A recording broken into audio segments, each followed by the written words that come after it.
Есің алдың ба есімім дауық, сол бір жас жүрек атынан.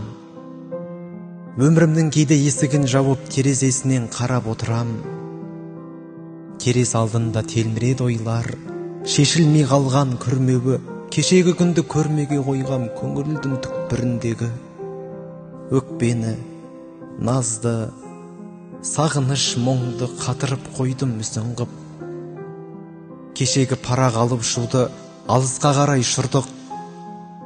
Кітап ішінде күндер өтуде, сенесің болар тірі шын. Ал сенің өмірің кіммен өтуде, кімдер өтуде күн үшін. Көп мүсіндердің бірінен бірақ бер алмай қойдым пішінін. Ол сенің іңкәр жүрегің жылап мұңданып тұрған мүсінің. Мен үшін асқақ дастан десімің, дастаннан бәлкім ұлылау. Өмірімнің бір күн ашқан десігін сен күліп тұршы күнім ау.